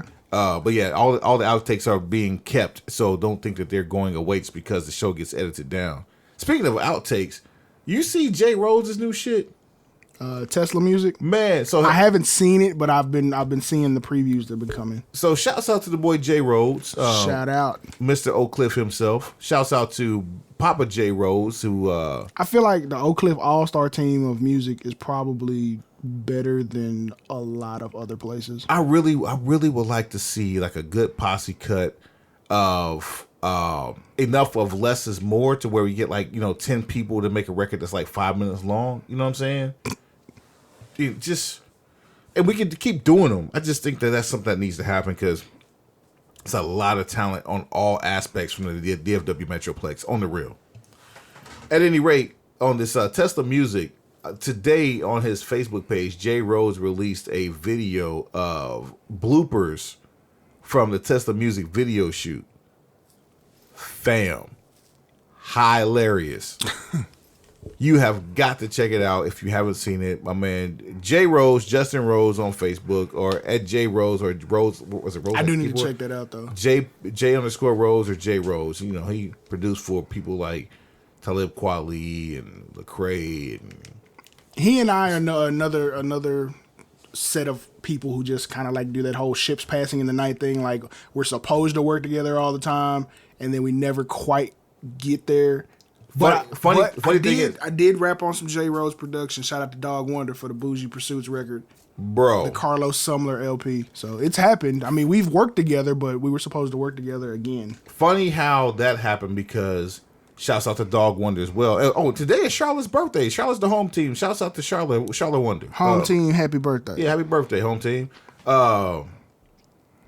You work with Dog Wonder on the Carlos Sumler LP. Mm-hmm. I DJ'd the Fly Young Man mixtape for Dog Wonder and Dro. Shouts out to Dro. Am I on that tape? No. Throwed, I believe Throwed is though. But I know the Rapture is from the Co-op. I missed that tape. Yeah, it's a lot of tracks on that bitch too. Classic on there too. Classic showed out. Truck is on that bitch. Chuck showed out on that bitch. Foundation Fresh. DDC up in this. DDC how? And Rhodes is on that too. But the same way I met you in these streets of Deep Ellum is the same way I met Rhodes. See? Over at the lounge on Elm Street. See? We be out here handling business. Yeah, man. We working. We working. At any rate, back on this pro wrestling shit. We are on to the SummerSlam 2018 from Brooklyn. Brooklyn.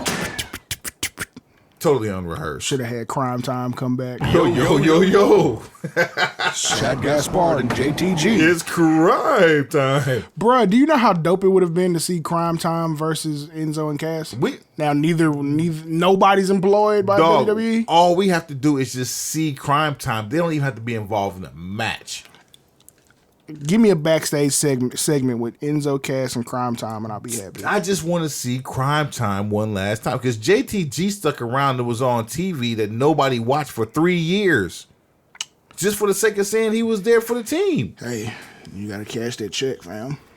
Yeah, no doubt. All right, let's run down the card, man. Dolph Ziggler versus Seth Rollins. We back on the BPBCS. You know, let's go running down there our ranking system to give you a quality total match ranking and total card ranking based on our criteria that we already gave you. So if you don't remember it, rewind this shit. So it's what podcasts are for.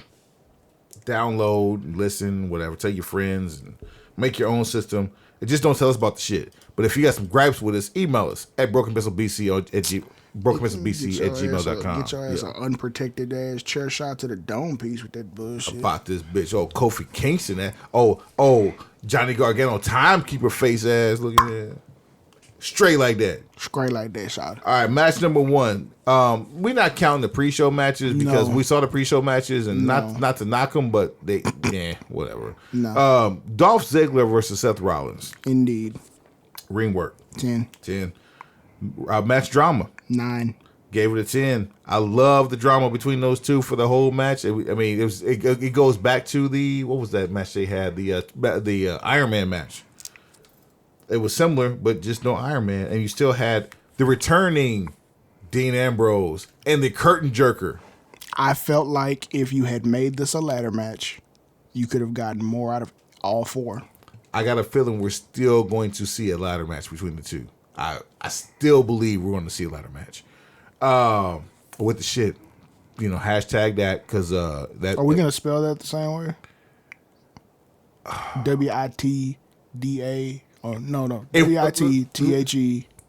We're going to coin the segment now, but if that shit comes to fruition, we'll say if that one the ladder match between Seth Rollins. You got to spell it a certain way, otherwise you're gonna get tied up with all the gang shit that goes on Twitter. WITDA shit. SHYT. SHIT. YT. With the shit. We with the shit. SHYT. You want that? I don't really care. Don't matter. Find the hashtag. We'll be out there with it. Story build. 9. Gave it a 7. Really? Yeah. As much as this shit's been going on and back and forth in the whole 9. The build got up to Dean Ambrose coming back, but you brought Dean Ambrose back at a Raw.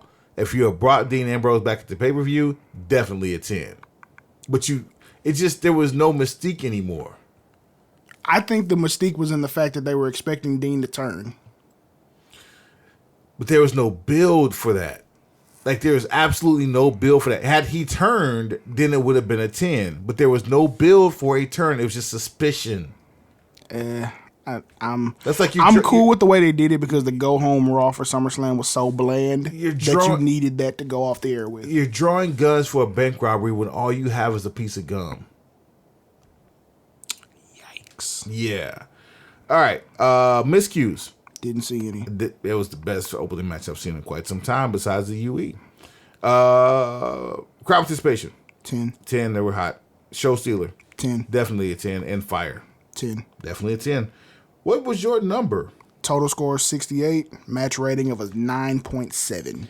I gave mine a 9.6. We right there. Right there with the shit. We right there with the shit. Bludgeon Brothers versus New Day. And by New Day, using the Freebird rule, we got Big E versus Xavier Woods. Kofi Kingston on the outside looking like... It was no DQ. Why were they not jumping these people? No, the no DQ was this past Tuesday. So how did they end up doing all that extra shit? Because, I mean, apparently the steps are part of the ring. And the steps were never really used. Just like the barricades. There was more barricade usage than there was anything else. Okay. Seems convoluted, but it's what it was. Ring work. 8. Gave it a 9. We're on the same page. I was entertained, even though that shit was patchwork as fuck. Yeah, it was hard. It was a hard watch, but it was still a 9 in my opinion. Match drama. 8. Gave it a 6.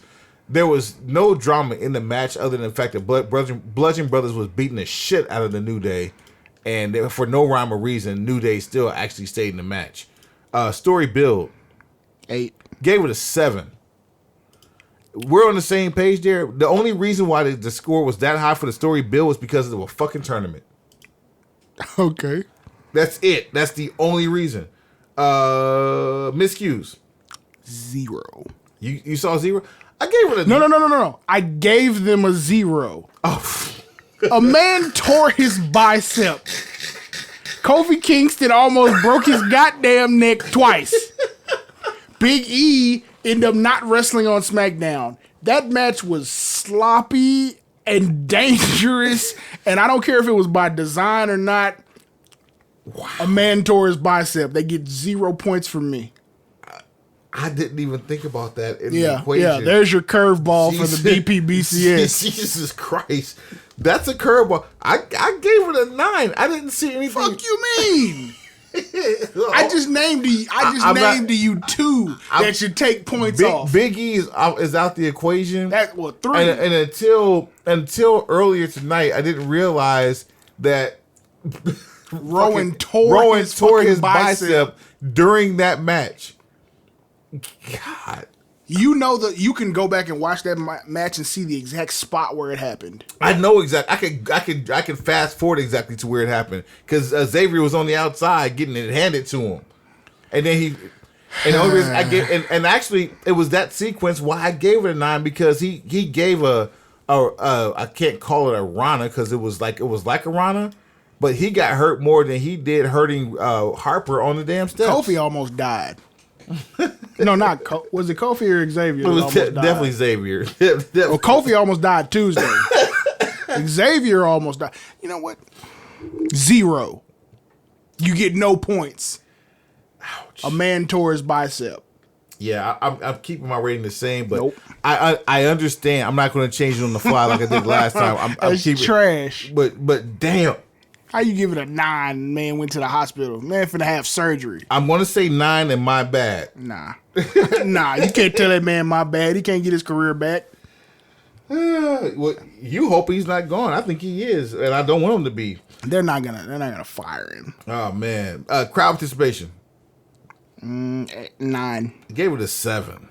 I didn't think the crowd was feeling it at all, and I was looking. It was a huge clusterfuck. So I felt like Brooklyn was into it because there was a lot of reckless fighting going on. I was watching them. There was more New Day chanting than there was anything else. But hell, most of the people were sitting on their hands. Xavier dropping elbows off the top rope down to the floor. That was the only pop during that match. That was like major. There was a couple of like New Day rocks chants, because of Big E. But they needed Big E in that match just for the size aspect of it. Show stealer. 7.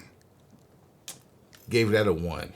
There's no way. Oh, you made up for it then. There's no way in the hell that match deserved anything more than a 1. It didn't deserve a 0 because it was it made the pay-per-view. So it was part of the conversation. I thought it was going to be on the pre-show. It lasted more than 10 minutes, which is why it wasn't on the pre-show. That's almost what got somebody killed. Yeah. And then fire. 7. I gave it an 8. So we're right there. I gave it a 6.7 total. It's about the same. Total match score 47. Match rating of 6.7. There it is. What the? This is trash. We fly the plane. We run out of gas. We forget the airbags. And at the same time, when we land it comes out to the exact same score. All right, match 3. This is going to be interesting here. Watch this. Strowman versus KO. Ring work. 5. I gave it a 10. I'm going to tell you. Why? Because there was only one person participating, and he did exactly what he was supposed to do. No, I get it. I met him in the middle of the road because you got half participation, so I give you half the numbers. I got a feeling we're going to meet in the middle again. I really have a feeling we're going to see this number again here. Match drama. 5. 7. Story build. 0. 6. I think I gave it way too much credit. The story... 0. You did all that with Kevin Owens to have him come to SummerSlam and job. You get squashed. You penalized him for the porta potty segment. No, I didn't. No, I penalized it because you took Kevin Owens through all that, threw him off the top of a cage, did all this for all these weeks of TV showing that there's all these different ways he could lose the briefcase, and then you have him get squashed in like a minute and 48 seconds. Throwing him off the top of a cage actually won him the match. If he had lost the match because of that, we'd have. But that's my point. You built him up by giving him a win over Braun, which set up the SummerSlam match. What the hell? What are you doing? KO could have stayed off camera up until the night of SummerSlam. He could have been the reason that Braun didn't cash in. That way, you would have had something for Braun to do in the midst of waiting for Roman and the Shield to build up some heel steam. All right, miscues. I'm so disappointed. You shouldn't be. I promise you shouldn't be. I didn't see any. Sadly, with the same logic you just gave, you should have given miscues a 5, but you didn't. You gave it a 10 because you saw everyone worked clean. Completely clean. Yeah, nobody hurt themselves. No one got hurt. Everything was clean and crisp. No irony, pure coincidence. I also gave it a 10. Exactly. Crowd participation. 7. Sadly, a 9. Why is it a 9? Because it wasn't perfect, but the crowd were into everything that Strowman was doing. Trash. Show stealer. 5, bro. 2. Okay. Fire. 0. You can't give it a 0. I can give it a 0 because I didn't like that shit at all. I didn't feel good about that when it was over. Oh, so that's your feeling? Yes. Okay. I'm looking at the crowd's feeling. I gave it a 6. I didn't care. I really didn't care. If it was for me, I would give it a 0. Matter of fact, I'm going to give you. Here's your wild card. I'm going to give you the option to change one of my scores right now. You can either change. Okay. My fire for this match. Nope. Or you can change my story build for this match. I'm going to change your story build. What score do you want to give it? No, you give it your own score. No. I want you to... No, because I already gave that a 0, so I'm not going to lower the match rating for you. I gave it a 0. Based on broken pencil logic, because we are a team, I'm going to give it a 1. I think it deserves something. I don't think it deserves a 0. I just think you shit the bed. You pissed away all that build.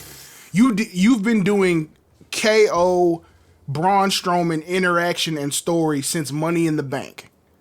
Since before Money in the Bank. And that was the payoff. You could have done that on a random episode of Raw. All right. So that said, what is your score for this match? Total match score of 32, a match rating of 4.5.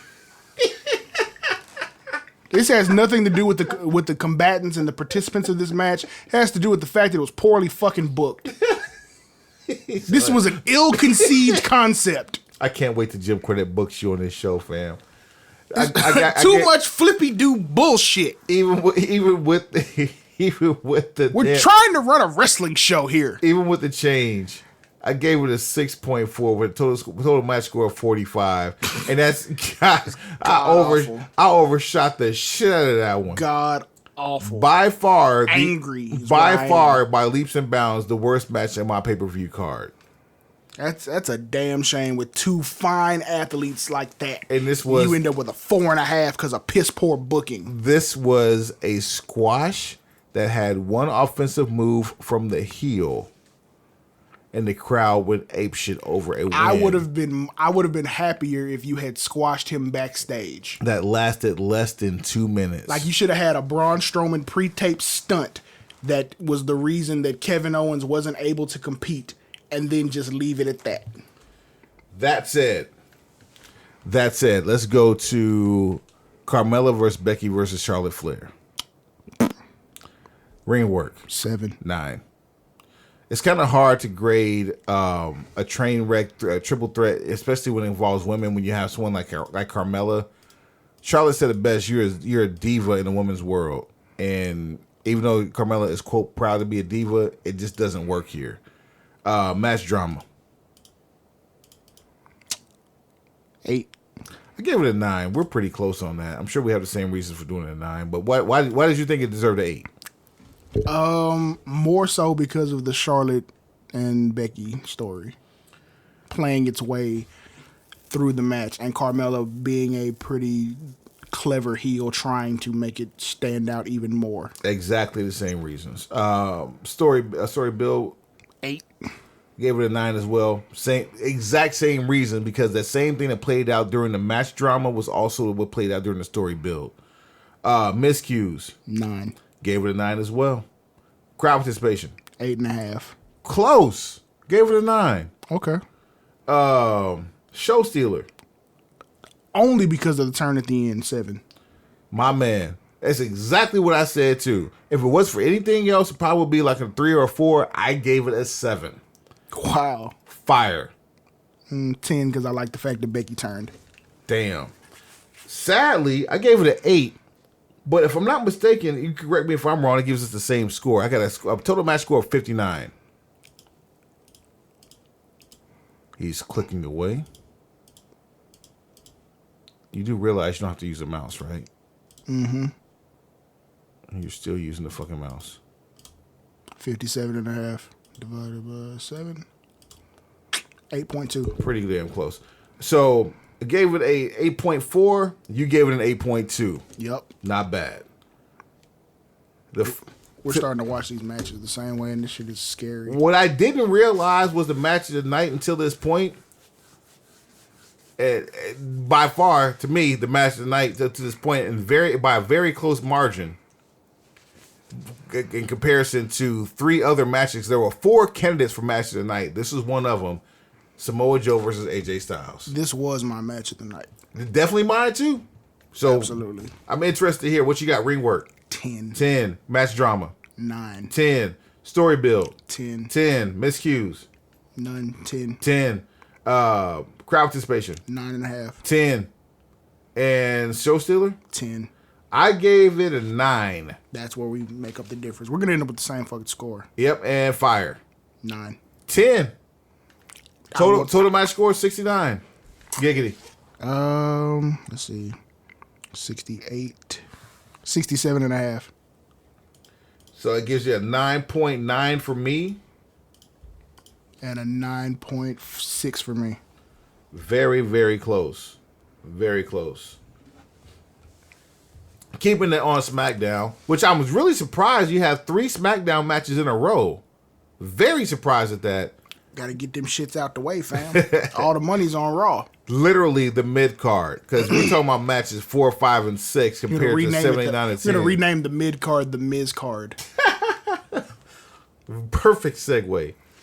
Miz versus Daniel Bryan. Ring work. 8. How? I got bored somewhere in the middle. That doesn't mean they didn't work their asses off. I mean, they did. It's just 8. I guess a 10 for me. Match drama. 8. 10. What turned the corner for me for the match drama was the brass knuckles. And I didn't see him the first time I watched it, but I saw it, believe it or not, on a smaller TV. But it was actually some brass knuckles that she gave him. Okay. That made it real cute. Story build. 10. Definitely a 10. If it was anything less than a 10, me and you was going to have some problems on the next show. Miscues. Didn't see any. Didn't see any at all. 10. Perfect match for them guys. Those guys. Crowd participation. 8.5. I gave him a 10. The crowd was into it, man. There was nothing I saw that I mean, if Miz did something, Miz fans liked it. They were into it. Daniel Bryan fans saw something that Daniel Bryan did. They would show their appreciation for it. Show stealer. 8.5. I gave it an 8. And then also fire. 10.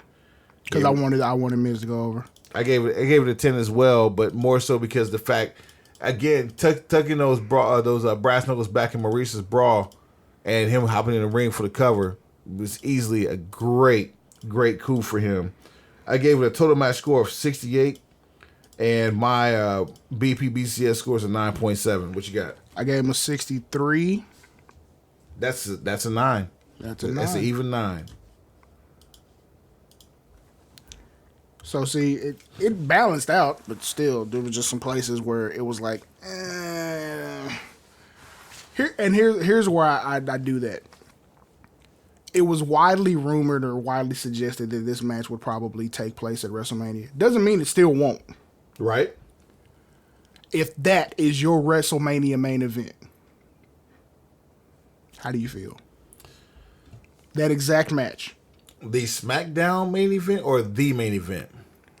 At this point, if Daniel Bryan runs the table, wins the Royal Rumble, and Miz is your world champion, and that's your main event. I got 2 more questions for you. Who's your Raw champ? Your Raw champion's still gonna be Roman Reigns at that point. SmackDown champ still AJ Styles? No, it'll be the Miz. Okay, if Miz is the SmackDown champ, and they're willing to shift the focus from Raw to SmackDown in preparation for the move to Fox, damn, I'm talking like I'm industry. Then I'm with you. But only then am I with you. Because, right now, we don't know if Daniel Bryan is going to re-sign with WWE. It makes sense for him to do so because the work schedule. At this point, I'm almost certain he will. Yeah, I'm with you on that, too. I really think that he's basically just holding out just for... Perks. If he hasn't already done Perks. it. Not even though it's perks. If he hasn't already signed, I think he's just holding out for the sake of keeping his name warm in the indie mouth out there in these streets. Because remember, he was signed to a full-blown contract and took indie bookings before he got re-signed within 90 days for that whole Justin Roberts incident during the Nexus. I think that was like a pre-orchestrated situation. Similar to that of the CM Punk situation with the belt. I think they're both in the same category. Okay. So... I think the only way that plays into the hand of being the main event of any pay-per-view would be if Miz goes into that as the title holder. Daniel Bryan can go in as the title holder, but there's no money in him having the title. The money is in him chasing the title. In my opinion. I got you. All right, so we have 4 more matches left.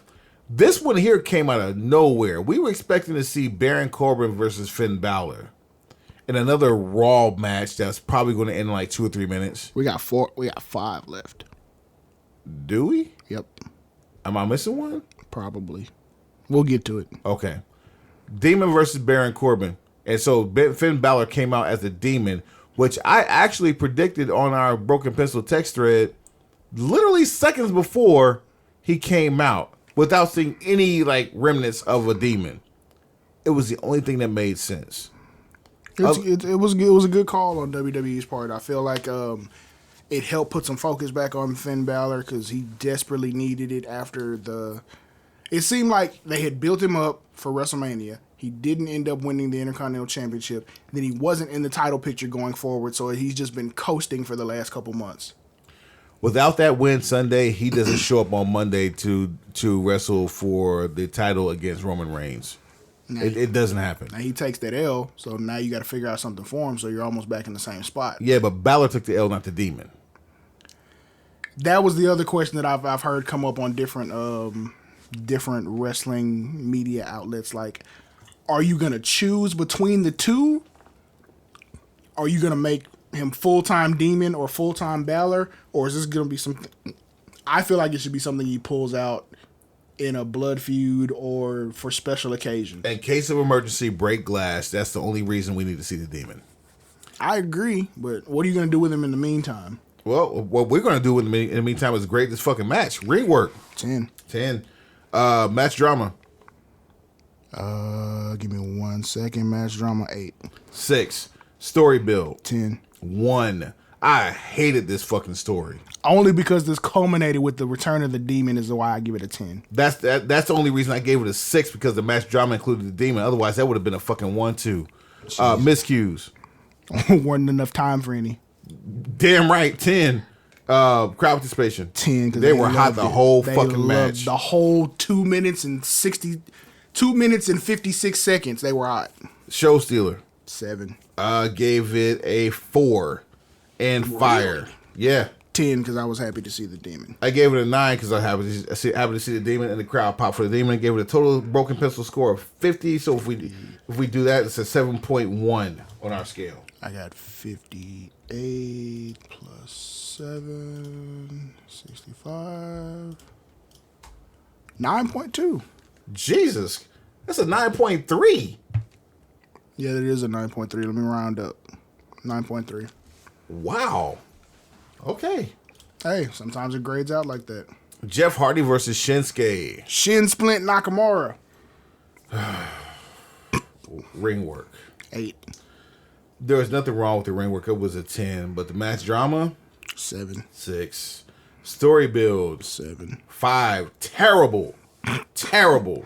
Miscues. 10. Gave it a 10. Shit. Crowd participation? 8. 5. They gave 0 fucks. There was nothing that you could do. Some of that stuff in the beginning with Jeff Hardy imitating Shinsuke Nakamura, like they liked that. Hardy taking the ridiculous bump off the top of the ring post, trying to hit the swanton on the apron. Like there were parts where they were engaged. To quote my wife, when she saw the swanton off the apron, what are they trying to do? Die? Hey man, he's been taking his life into his own hands for many, many years now. I can't judge him. What's fucked up is that's not a miscue. It's what was planned. That was the planned finish. Sad. Crowd participation gave it 5. I gave 8. Show stealer? 7. 5 again. Fire? 7. 5 because nobody gave a shit. Good Lord, man. Yeah, I beat this one up. Total match score of 46, broken pencil score of a 6.6. What you got? Says 38 plus. Total match score of 54. Rating 7.7. All right. Am I missing anything between Hardy and Bliss?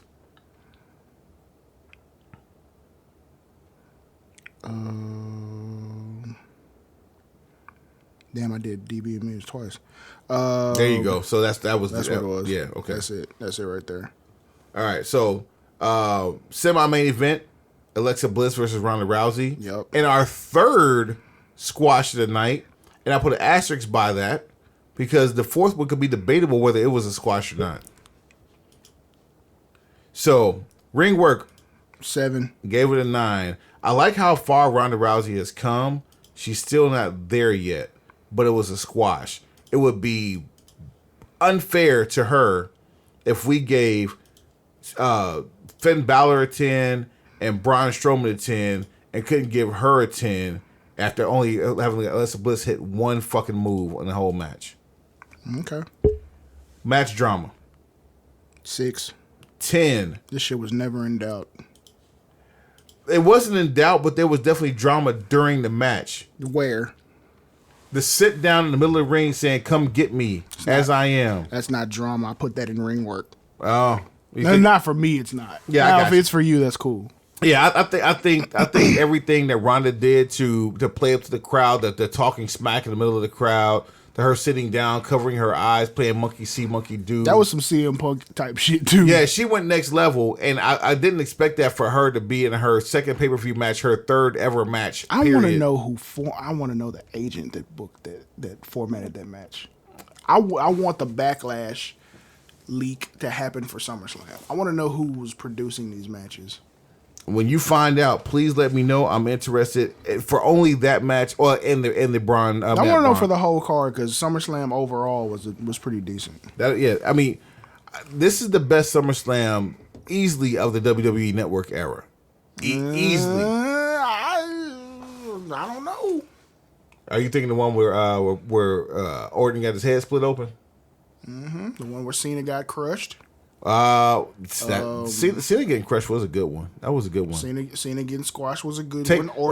No. Taker with the fuck you. That too. That was like, to be perfectly honest, SummerSlams of the network era have all been kind of dope. Yeah, the Taker with the fuck you to me. Yeah, that just reminded me that's probably my. This is a close second though, but there are some other gems on there, and I'm sure that we may have to go back and do our own homework and grade those. It might be a good way to close out the summer. Yeah, not bad at all. Well, I mean, but we closing out the summer though. We still got All In. Well, we close out the WWE summer. We ain't just about WWE, man. I know that, but that can be a segment. We with the shit. I know we with the shit. They know we with the shit. They gonna find out if they don't know. Fuck life, shout already. Where we at on this list? We are at miscues. Didn't see any. Actually, let's go back. Story build. 8. I gave it a 7. Miscues. I gave it a 9 only because Ronda is so. I hate to use the term green. There were some of those that one arm drag, or I guess it was an arm whip. Them damn arm whips look vicious. They look like they hurt for real. I deducted the point for that very reason. The part that looks like it at some point someone's not going to get up from it is that, like, it's not an Olympic slam, but that fucking throw, that rolling Samoan drop she does. That judo rolling drop, yeah. Bruh, someone's going to go down from that and not get up. Because Alexa Bliss almost caught her forehead on the mat. Yeah, that mid-roll. Was absolutely brutal. Crowd participation. Oh, I'm sorry, miscues. No, I gave him a 10. I didn't see any. Yeah, I gave him a 9. That's right. All right, so crowd participation, I gave a 10 to. Crowd was hot the whole match. 8.5. Show stealer. 7. I gave it a 7 as well. How about that? And finally, fire. 9. There's no other way you could have went with this. I actually gave it a 10, so there's that. But I'm sure my score is lower than yours. Total match score 62, broken pencil, BCS score of 8.9. No, yours is higher than mine. My total match score was 55.5 for a 7.9 rating. Now, here's the fun one here. Now we get to this main event life. The main event of the evening, the last match of the night. Brock Lesnar, the reigning, defending, undisputed heavyweight champion versus the challenger, Roman Reigns. Ring work. 8. Gave it a 10. I saw nothing wrong with what they did. Absolutely nothing wrong with what they did. I just didn't see anything new. And my whole thing through this whole feud, especially the last 2 matches, or the last 3, is the fact that Roman Reigns' in-ring style didn't change or adapt to the style of Brock Lesnar. I don't think it could have, because there are 2 Brock Lesnars you could have had. Brock Lesnar of 2003 that came fresh in from OVW that was using wrestling moves for real, and Brock Lesnar now that only does suplexes and guillotines. That's not who I'm trying to see. I want to see. I take Brock Lesnar from now, who's taking his gloves off, throwing punches, throwing elbows, splitting people open. But I want Roman to square up. I want Roman to act like he can fight in real life. That I want too, and I think that once you bring in that tough ass Samoan element into the equation, that's what I wanted to see. I wanted to see eventually him just say, "Fuck this Superman punch," even though this is bread and butter. Fuck this spear. I'm gonna beat him up. I'm gonna show me you can throw hands. It doesn't have to be for an elongated time. Doesn't have to be the whole match, but at some point, square up with him and trade hands. It would have made the match more interesting. People wouldn't have been able to shit on it. Agreed. I'm totally with you.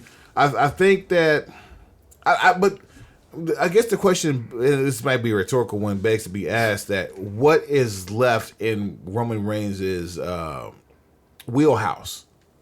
Because we know his lineage, we know his pedigree. He could add a submission move. He could add a couple of submission moves. Like he could start to get really vicious and mean and nasty and add a submission move, and I think that would be just fine. But I think there needs to be like some subtle movements, like the elimination of the Superman punch would be great. Did you not to interrupt you, but to interrupt you? Have you seen the end of Raw where they showed like the .com exclusive? Yes. They showed his mannerisms. Yes. That guy is money. Like his mannerisms following them putting Strowman through the table. That's the guy who's gonna make a lot of fucking money. That's the guy, period. That's the guy. If he becomes the guy. But he's got to do that on the air. He can't wait till the cameras go off and it's .com. You got to do that on the air. Yeah, agreed. I totally agree with that. Match drama. 10. Definitely a 10. Story build. 9. I gave it a 10 as well. I'm going to tell you what gave it a 10. The same thing gives any match with Brock Lesnar a 10. What's that? Paul Heyman. Of course. I don't like the way they dangled the carrot of Paul Heyman not being with Lesnar and then all of a sudden in a week's time patched it back up with no explanation. I think your 9 comes from the pepper spray. I hated that. I hated it too, but still, it was Paul. It was cheap. It was just cheap. I almost want to drop mine to a 9 because of that, but Paul Heyman's just that damn good. That promo the week before was that damn good. I forgot about pepper spray. Giving him the 9. Miscues. Didn't see any. Not a damn one. And if you pay attention to this scorecard here, there was only I think one match. For actually 2. No, 3. There were 3 matches out of 7, out of 10 that had that's because somebody ended up having surgery. Yeah, there were deductions for miscues. Pretty safe weekend. Yeah, get it together, New Day. Very do better, Bludgeon Brothers. Crowd participation. 9. I see nothing less than a 10. I thought they were into it the whole time, more so because it was Strowman coming out. At one point, they almost reverted back into just completely crapping on the match. Well, they chanting at both of them. Both of you suck. They started, "You both suck." You both suck. And it got louder. If it hadn't got louder, I'd be with a 9. It got louder. I gave it a 10 because it stayed consistent. The level of loudness with the cheers and boos stayed consistent. I can respect that. Show stealer. 8.5. 6. Easily the second worst match of the night in terms of being able to steal a show. Ironically, it's my 3rd best ranking of the night because we come here to fire, which I gave it a 10. I gave that a 10 as well. Total match score of 66. Broken Pencil Booking Company score of 9.4. Total match score 64.5. BPBCS match rating of 9.2. My total SummerSlam pay-per-view BPBCS score 8.3 for SummerSlam. I go ahead and run this down because I hadn't been keeping up on mine. Let me scroll back to the Tizop, shouter. Turn it. 9.7, 6.7, 4.5, 8.2, 9.6, 9, 9.3, 7.7, 7.9, 9.2. Total score of 81.8. BPBCS final score 8.2. An 8.2 and an 8.3 means we are with the shit. And that's how that works. Yeah. We're going to leave you with some kind words from Caution, Elohim Thode, Suave Burgandy. Yo. Picasso Jones. Jones. Them bitches. Too much oil. I got that shit, player. Just balling. And why is that not on iTunes? It's on Google Play. I don't have that. Sucks for you. Sucks for the world. All right. I am Wood. You stay classy, internet. I'm Suave Burgandy. Close us out, man. Heads up, pencils down. All In is up next. Ladies and gentlemen, for those of you history buffs out there that enjoy a good hip-hop bar that turns into real life, we are here live on site of the now missing statue of General Robert E. Lee. There's nothing up there. It's gone. It's totally out of there. For reasons that are well known. So we figured we would commemorate the site. We have bars that translate into real life. That there is the difference. We have bars that translate into real life. Nothing but stars and bars, the Confederate flag. Avon Barksdale. Bart Simpson. My currency. I have bartender. Bartholomew. That's what I'm talking about, son. DOC, what up? Shout out to the DOC. Shouts out to the Diggy Doc. DOC. Yeah, we just got done with the cipher. Hope y'all like it. Caution, Picasso. Hello, I'm Throw, Suave Burgandy. If you don't like it, I'm just going to judge your intelligence now. I'm just going to judge you. I'm just going to be honest now. If you don't like it, I'm going to judge you as a person. I'm a genius. Been to a bar show. Bar mitzvah. This is part 2. Hanna-Barbera.